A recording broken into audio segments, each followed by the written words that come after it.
یہ سورہ فتح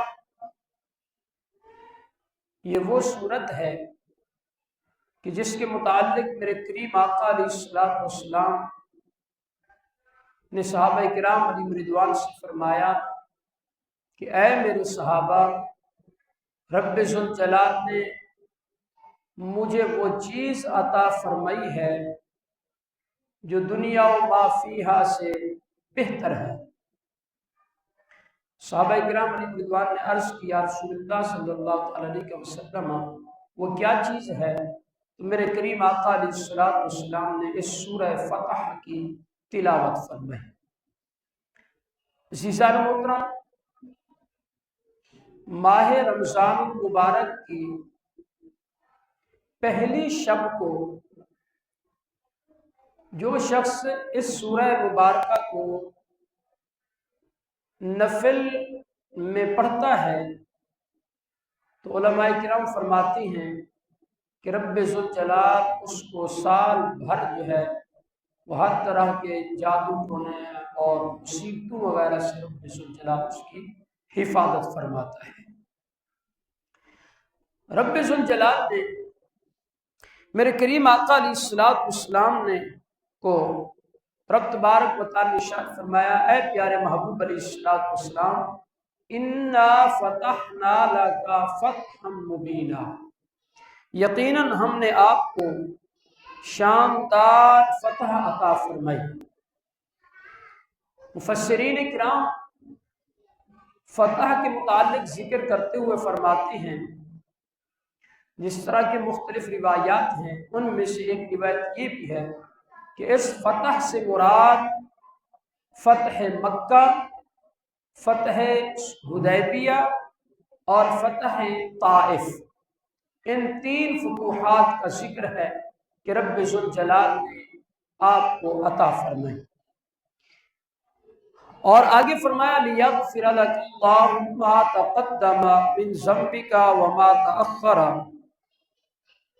تاکہ رب ذوالجلال آپ کی بدولت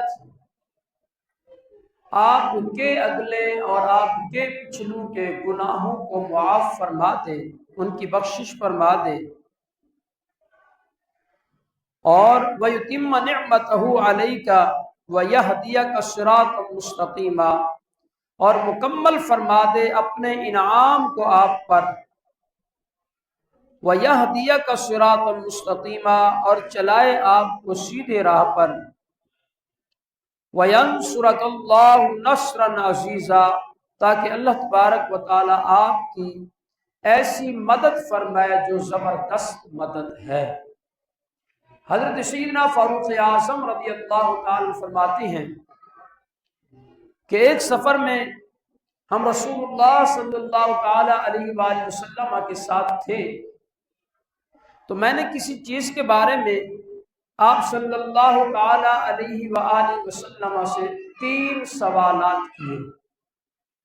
جب میں نے 3 سوالات کیے تو کریم آقا علیہ الصلوۃ والسلام نے کوئی جواب نہیں دیا، تو میں نے اپنے اونٹ کو حرکت دی اور لوگوں سے آگے نکل گیا۔ میں ڈرنے لگا کہ کہیں میرے بارے میں قرآن نازل نہ ہو جائے۔ فرماتے ہیں ابھی کچھ لمحے گزرے تھے کہ میرے کانوں میں ایک آواز گونجی، گویا کہ یوں لگا کہ مجھے بلایا جا رہا ہے۔